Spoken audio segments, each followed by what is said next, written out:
اعوذ باللہ من الشیطان الرجیم بسم اللہ الرحمن الرحیم. بچوں میرا نام ہے Ali here and you are watching the study skills YouTube channel. بچوں ہم نے کلاس 12 کی جو پاک اسٹڈی کی جو بک ہے وہ سٹارٹ کی ہوئی ہے اور ہم نے تقریباً 3 لیکچرز جو ہے ایکسپلینیشن جو ہے پہلے چیپٹر کی historical back ground of Pakistan یا آئیڈیالوجی آف پاکستان وہ جو ہے ہم نے اپلوڈ کر دیا ہے. اس کی 3 ویڈیوز اگر آپ نے وہ ویڈیوز نہیں دیکھی تو ان کے لنک جو ہے وہ ڈسکرپشن میں اویلیبل ہے, آپ وہ دیکھ سکتے ہیں. ٹھیک ہے, اب جو ہے ہمارا لیکچر نمبر 4 ہے جو کہ بیسیکلی ہے اسٹیبلشمنٹ آف برٹش راج, کہ برٹشرز کیسے رول میں آئے, برٹشرز کیسے بادشاہ بنے اور کیسے انہوں نے ہندوستان کے اوپر 100 سال تک حکومت کی, کیسے سٹارٹ ہوا اور کیسے وہ ہندوستان میں آئے اور کیسے ان کا رول جو ہے وہ ہندوستان کے اوپر سٹارٹ ہوا. تو بیسیکلی ہم لوگ اس چیز کو آج پڑھنے جا رہے ہیں. ٹھیک ہے جی, میں آپ کو تھوڑا سا پہلے سمجھا دیتا ہوں, اس کے بعد ریڈنگ کر کے بھی سمجھا دوں گا. سب سے پہلے بیٹا یہ تھا کہ 1600 صدی میں, مطلب 17 سینچری میں, 17 سینچری کہتے ہیں کہ 16 اس طرح لکھا ہوگا کہ 1601 یا 1602. تو جب اس طرح لکھا ہو تو اس کا مطلب ہوتا ہے کہ 1600 صدیاں گزر گئی ہیں اور اب جو صدی چل رہی ہے وہ 17ویں صدی ہے. جیسا کہ اب ہمارا ہے نا 2025, تو ہم اس کے حساب سے کیا کہتے ہیں کہ 2000 سال گزر گئے اور 25 جو ہے وہ اگلی صدی چل رہی ہے, مطلب 21ویں صدی چل رہی ہے. ایک صدی میں 100 سال ہوتے ہیں نا, تو ابھی جو صدی چل رہی ہے وہ 21ویں صدی ہے. اسی طرح 17ویں صدی کا مطلب یہ ہے کہ 1601 لکھا ہو یا 1602 لکھا ہو, مطلب 1600 گزر گئے ہیں اور آگے جو 2-3 سال یا 4-5 سال چل رہے ہیں وہ کیا ہے, 17ویں صدی کہلاتا ہے. ٹھیک ہے, اس کو 17 سینچری کہتے ہیں. سمجھ آ گئی بیٹا؟ اس کے بعد اب میں سمجھاتا ہوں آپ. تو 1600 سے آگے جو 17ویں صدی میں جو تھے برٹشرز آئے اور انہوں نے ایسٹ انڈیا کمپنی قائم کی 1600 میں. 1600 گزر گیا اور 1600 فل 1600 میں 1601 میں انہوں نے اپنی جو ہے ایسٹ انڈیا کمپنی جو ہے وہ قائم کر لی. اور اس کا پرپس کیا تھا؟ پرپس یہ تھا کہ ہم ٹریڈ کرنا چاہتے ہیں, ہم یہاں پہ جو ہے وہ تجارت کے غرض سے جو ہے آئے ہیں.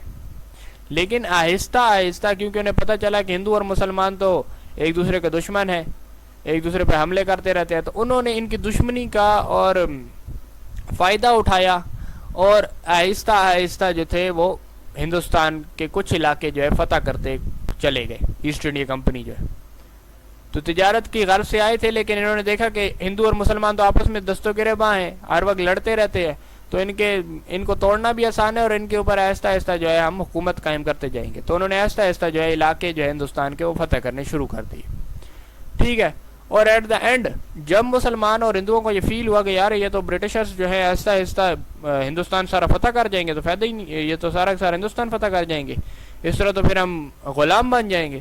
تو جب ان کو فیل ہوا تو انہوں نے 1857 میں جو تھی ایک وار آف انڈیپینڈنس جو تھی ایسٹ انڈیا کمپنی کے خلاف شروع کی, جس میں مسلمان کیونکہ ہم لوگ شروع سے ہی ایک دوسرے کے ساتھ دشمن تھے, تو ساتھ اکٹھے رہنے کے باوجود بھی ہم لوگ کون سے اکٹھے رہ سکتے تھے, تو وہ بھی ہم دشمنی, اس پہ بھی ہم دشمن رہے. اور اس کے علاوہ میں ہمارے پاس کوئی ویپن بھی نہیں تھے جو ماڈرن ویپنز, کیونکہ برٹشرز تو بندوقیں اور توپیں اور ایسی چیزیں یوز کر رہے تھے اور ہمارے پاس وہ تھی ہی نہیں, بیسک ایکوپمنٹس بھی نہیں تھے, اور اس کے علاوہ ہم ایک دوسرے سے لڑتے جھگڑتے بھی رہتے تھے. تو پھر اسی وجہ سے جو ہے برٹشرز جو ہے وہ جنگ جیت گئے اور 1858 میں جو تھا برٹشرز کا راج جو ہے وہ شروع ہو گیا.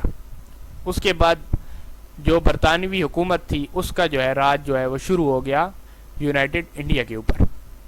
اچھا, اس کے بعد ایک کام یہ ہوا کہ جو ہندوز تھے انہوں نے جا کے برٹشرز کو یقین دلایا کہ جتنی بھی یہ جنگ ہوئی ہے اس جنگ میں صرف اور صرف مسلمانوں نے جو ہے آپ لوگوں کے خلاف جنگ کی, ہم آپ کے بہت وفادار ہیں.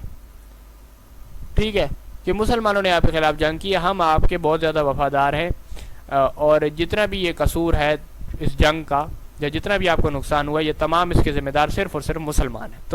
تو برٹش گورنمنٹ نے جو ہے مسلمان کو جو ہے اکنامکلی کرپل کرنا شروع کر دیا. اس کا مطلب یہ ہے کہ ان کو اکنامکلی جو ہے معاشی بدحالی کے طور پر کی طرف لے کے جانا شروع کر دیا کہ ان کے پاس پیسے ختم ہو جائیں, فائنینشلی انسٹیبل کرنے کی کوشش کی گئی. ٹھیک ہے, ان کو جابز نہیں دی جاتی تھی, ان کے جو کاروبار تھے ان پہ پابندیاں لگا دی گئیں, ان کی پراپرٹیز پر قبضے کر لیے گئے تاکہ مسلمان جو ہیں وہ دوبارہ ایسی کوئی انڈیپینڈنس کی جو وار ہے وہ شروع نہ کر سکے, اس قابل ہی نہ ہو. ٹھیک ہے جی. اس کے بعد پھر کچھ جو مسلم علماء تھے انہوں نے جو ہے جب برٹش کا رول قائم ہوا تو انہوں نے جو ہے ایک فتویٰ دے دیا کہ انگریزی زبان سیکھنا جو ہے وہ گناہ ہے. تو اس سلسلے میں جو تھے کافی مسلمانوں نے جو ہے وہ انگریزی زبان سیکھنے کو جو ہے وہ کفر کیونکہ زمرے میں آ رہا تھا تو انہوں نے اس کو سیکھنا ہی چھوڑ دیا, جس کی وجہ سے وہ ان کی حالت اور بدحال ہوگی.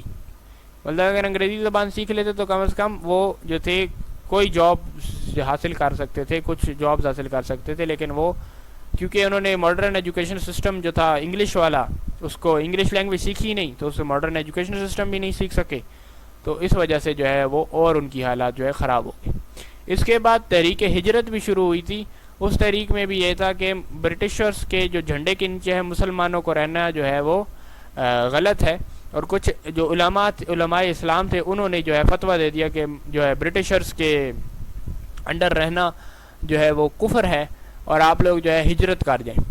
آخرکار وہ علماء خود جو تھے اپنے گھروں میں ہی رہے, وہ نہیں نکلے, لیکن کچھ لوگ جو ان کے پیروکار تھے وہ بیچارے اپنی جائیدادیں باج کر افغانستان چلے گئے, اور افغانستان گئے تو افغانستان والوں نے بھی ان کو داخل نہیں ہونے دیا.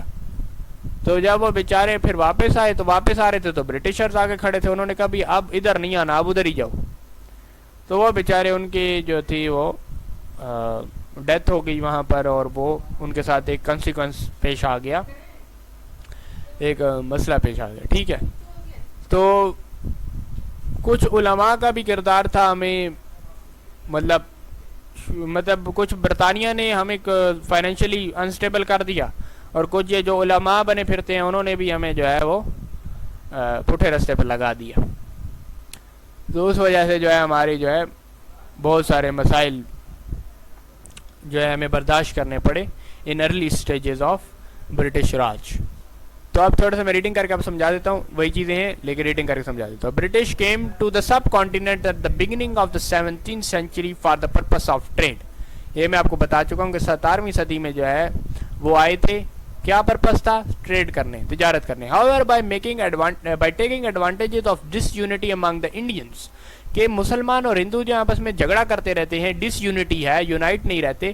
they began to conquer different parts of India. تو انہوں نے انڈیا کے کچھ حصوں کو فتح کرنا شروع کر دیا. the Indians realized that the British were exploit their resources, so they were tried to oust them from India and fought a war against them in 1857. تو ان کو جب پتہ چلا کہ یار یہ تو برطانیہ کی جو ایسٹ انڈیا کمپنی ہے یہ تو ہمارے علاقے فتح کر دی جا رہی ہے, تو ہمیں ان کے خلاف جو ہے وار کرنی چاہیے, نہیں یہ نہ ہو یہ پورا ہندوستان فتح کر لیں. تو انہوں نے وار شروع کی, which is because of their disunity and lack of modern weaponry. تو انہوں نے جو ہے ایک وار شروع کری, سوری میں اوپر لائن پڑھنی تھی, which is called the war of independence. تو اس وار کو انہوں نے کیا کہا کہ وار آف انڈیپینڈنس کا. Unfortunately the Indians were defeated in the war largely because of their disunity and lack of modern weaponry. کیونکہ وہ ایک اس وار کو ہار گئے. کیوں ہارے؟ میں نے آپ کو پہلے بتایا کہ ان کی ڈس یونٹی تھی, ایک تو وہ متحد نہیں رہ سکتے تھے, اور دوسرا یہ تھا کہ ان کے پاس کوئی ماڈرن ویپنز نہیں تھے جس کی بنیاد پر وہ جنگ کر سکتے. Muslim rule in India ended after British victory in the War of Independence and British Raj begun in 1858. اور 1858 میں جو تھا برطانیہ کا جو راج ہے وہ شروع ہو گیا.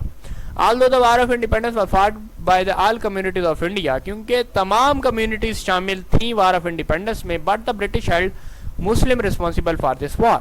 اور کیونکہ ہندوؤں نے یہ ریئلائز کروا دیا تھا برٹشرز کو کہ مسلمان ہی ہیں جو جنگ کے ذمہ دار ہیں, اس کے علاوہ کوئی کمیونٹی نہیں ہے, تو مسلمان جو تھے برٹشرز نے ان کو اس وار کا جو ہے اس جنگ کا جو ہے رسپانسیبل قرار دیا کہ یہی وہ ہیں جنہوں نے ہمارے خلاف جنگ شروع کی تھی.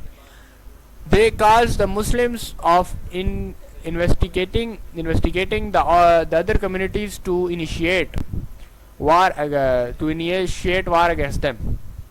ادر کمیونٹیز کو ان کے خلاف کرنا شروع کر دیا. ٹھیک ہے جی. Consequently the British began to take revenge from Muslim by confiscating their properties and closing off the employment opportunity for them. تو انہوں نے کیا کیا کہ انہوں نے آہستہ آہستہ جو ہے مسلمانوں سے بدلہ لینا شروع کر دیا اور ان کے لیے امپلائمنٹس نہیں تھی, ان کی جو پراپرٹیز تھیں ان پر قبضہ کرنا شروع کر دیا. یہ میں آپ کو بتا چکا ہوں. On the other hand the Hindus came close to the British government, کیونکہ ہندوؤں نے بتایا تھا تو ہندو آہستہ آہستہ ان کے کلوز ہونے شروع ہو گئے. they pursue modern education and they were appointed on key positions. تو جو ہندو تھے وہ آہستہ آہستہ انہوں نے ماڈرن ایجوکیشن بھی حاصل کرنا شروع کر دی, کیونکہ برٹشرز کے قریب تھے تو ماڈرن ایجوکیشن بھی حاصل کرنا شروع کر دی اور آہستہ آہستہ جو ہے کی پوزیشنز پر آ گئے. کی پوزیشنز کا مطلب بڑے بڑے عہدے جو ہے ہندوؤں کو ملنا شروع ہو گئے اور مسلمان جو تھے شروع سے ایک بدحالی کی زندگی گزار رہے تھے.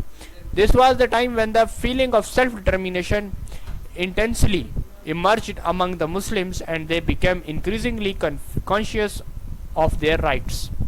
تو جو سیلف ڈٹرمینیشن کی جو انٹینسٹی تھی وہ پیدا ہونا شروع ہو گئی اور فیلنگ آف سیلف ڈٹرمینیشن کہ یار یہ تو ہمیں حقوق ہی نہیں دے رہے, ہم تو الگ کو, ہمیں تو ہندوؤں کے ساتھ اتنی رفاقت ہے لیکن انہوں نے تو ہے ہماری رفاقت کا بھی خیال نہیں کیا اور انہوں نے جو ہے ہماری جو ہے شناخت ختم کرنا کوشش کی ہے اور انہوں نے ہمارے خلاف جو ہے برطانیہ کو بھی بھڑکا دیا ہے.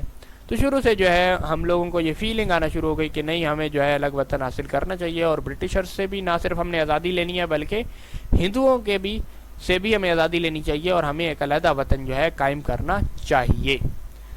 تو یہ تھا بیٹا اسٹیبلشمنٹ آف برٹش راج کی ایکسپلینیشن. امید ہے کہ آپ کو یہ ویڈیو اچھی لگی ہوگی اور سمجھ آ گئی ہوگی. اگر سمجھ نہیں آئی تو آپ کمنٹ سیکشن میں پوچھ سکتے ہیں کسی بھی لائن کے ریگارڈنگ, ٹھیک ہے, جو آپ کو سمجھ نہیں آئی. تو یہ تھا بچوں آج کا لیکچر. اگر آپ نئے ہیں اس لیکچر پر تو چینل پر تو آپ چینل کو سبسکرائب کریں اور اگر پچھلی ویڈیوز آپ نے نہیں دیکھی تو کمنٹ سیکشن میں ان کا لنک موجود ہے, آپ دیکھ سکتے ہیں. Thanks for watching, like my video and اللہ حافظ.